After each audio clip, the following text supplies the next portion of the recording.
if we consider a simple collision with a couple of carts here. So a couple quick carts. So like that. In a collision, if there's no external force acting on the system, then the momentum of the system will stay the same. So in this case, if we have, say, one car moving, this car will have momentum. The other car has none. And then maybe after the collision, both cars will be moving. So they each have a portion of the total momentum. But the momentum is a conserved quantity, so we know that this momentum has to equal the sum of the momentum of the two objects here. Moreover, momentum is a vector quantity, so the direction of momentum also must be preserved. Now, in collisions, that's pretty visible and easy to see. But with angular momentum, it becomes a little more interesting, I think. Talking about linear momentum, we'd say something like the momentum before has to be equal to the momentum after.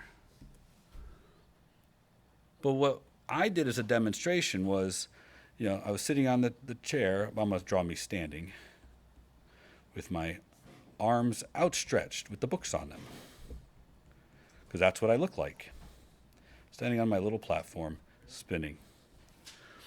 And then I withdrew my arms inwards,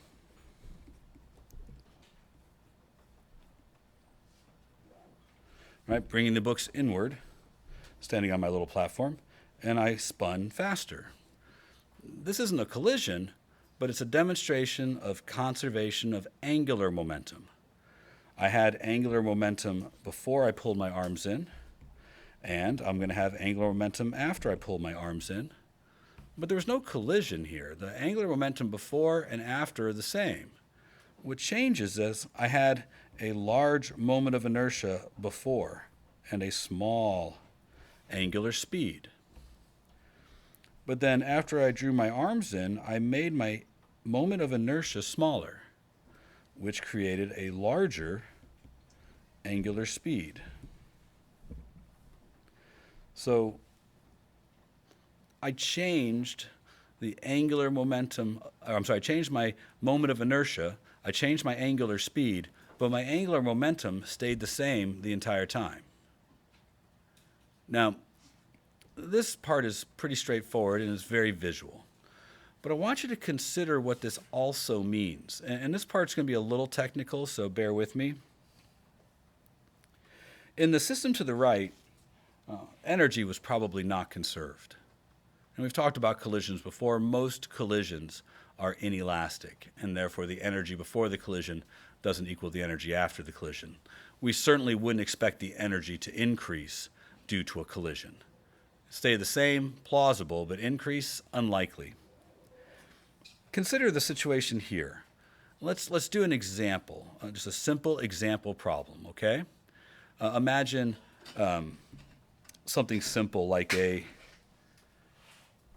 we'll give it maybe one rotation every second, or maybe one rotation every 2 seconds. I think that's probably a more appropriate speed for a couple of kids on a merry-go-round.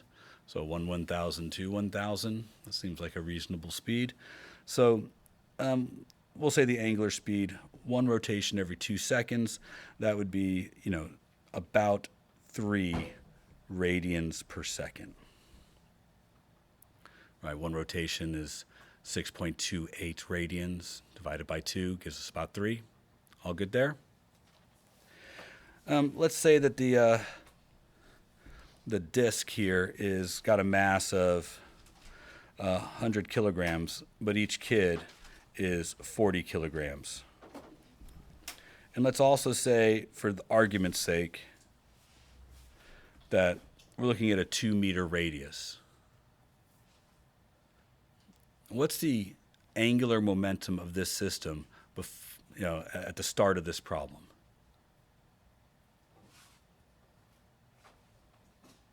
And there's three objects, but I think we can just combine it into one moment of inertia.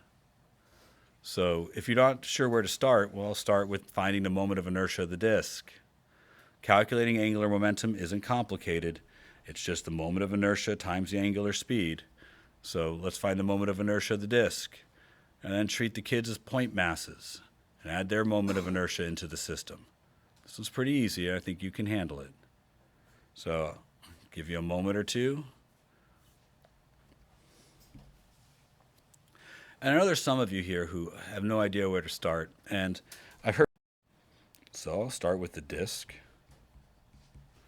It's 1/2 mr squared.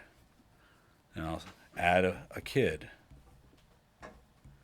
It's going to be a point mass, which is just mr squared. And they're standing at the edge, so I'm just going to say they're out there towards the radius. And there's two of them, so 2 kids. So every time you guys look at the board, you remind me that you're too timid and you're not able to do it on your own. But there's not a whole lot here to do. Add it together. This is the moment of inertia of our system.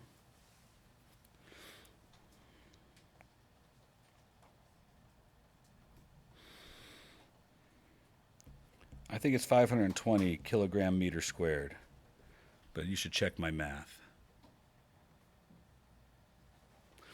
Now, that would mean the angular momentum at the start of this situation will be 520 kilogram meter squared times 3 radians per second, giving me a total angular momentum of 1,560 kilograms meter squared per second. This is just arithmetic. If you need a calculator, use one, but it's just arithmetic. Now, I did the first part here, but you watched what happened when I pulled my arms in. So what happens in this case when the kids walk towards the center? The disk doesn't change, clearly, but where the kids are is going to change the moment of inertia of our system.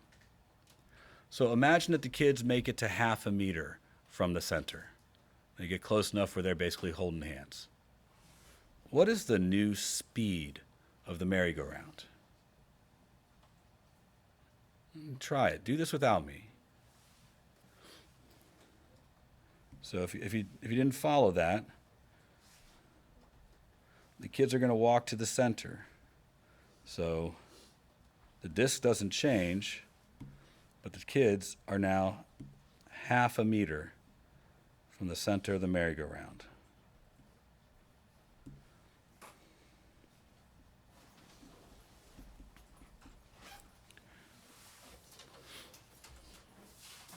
And that's going to change the moment of inertia of our system, but it's not going to change the angular momentum of the system. Find the new speed. How fast is it spinning when the kids walk to the center? Kids are. And that's not much different. And again, I'm a little trying to lead some folks who really need to be practicing this and not waiting for me to do it, to take some initiative and kind of work this out on their own. But the kids move to the center, so that means that their contribution to the moment of inertia decreased dramatically. So 0.5 squared is 1/4, times 2 is 1/2, times 40 is 20. So they go from contributing 320 kilogram meter squared of moment of inertia to just 20. So the total moment of inertia of the system dropped to 220 kilogram meter squared, which is going to produce a change in the angular speed.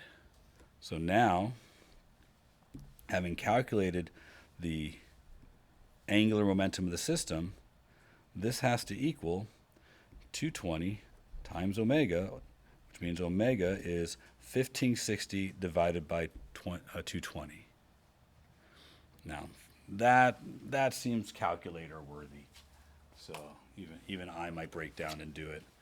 You could probably get close, but I'm not willing to have the argument that it's not down to the penny. So I get 7.1 radians per second. Now, that's a big change in how fast it's rotating.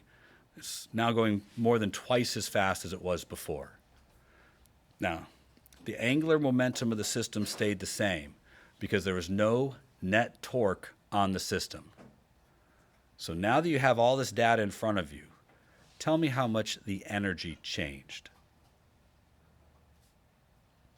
All right, we successfully finished that unit, or at least finished talking about the energy part. You should be able to calculate kinetic energy. You have moments of inertia and angular speeds here. Tell me what happened to the energy of this system.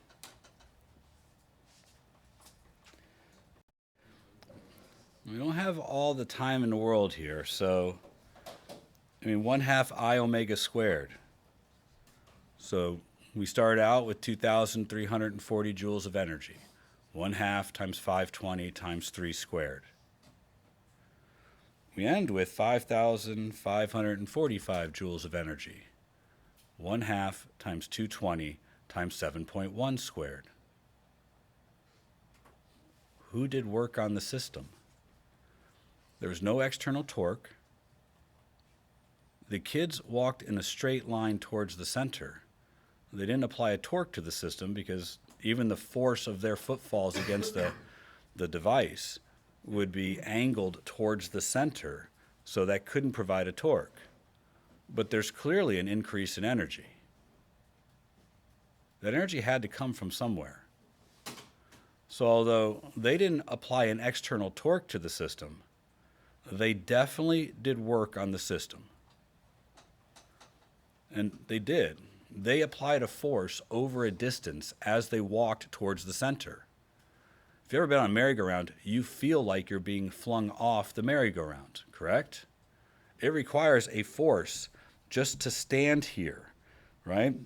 There must be an unbalanced force on the kid just to stand there, because that unbalanced force has to be equal to MAC. Now, I was having a conversation with the kids. Most merry-go-rounds have some kind of handrail. They're probably holding on to it. It's applying a force on them towards the center. If they want to walk towards the center, they have to apply even more force. This force is just enough to keep them there. They want to accelerate forward, start moving towards the center, they add force to the system. And they walk in a straight line towards the middle. They are adding energy. So we have a different kind of circumstance than we had before, where the energy of the system can increase or decrease. And I guarantee you, if you sit on that chair and you attempt to pull your arms towards your middle, especially if you're holding the books, you will find you have to fight the inertia of the books to pull them towards the center. You will be doing work on the system to increase the energy of the system. That work isn't an external torque, which is why the momentum of the system stays the same. But the energy of the system can be manipulated.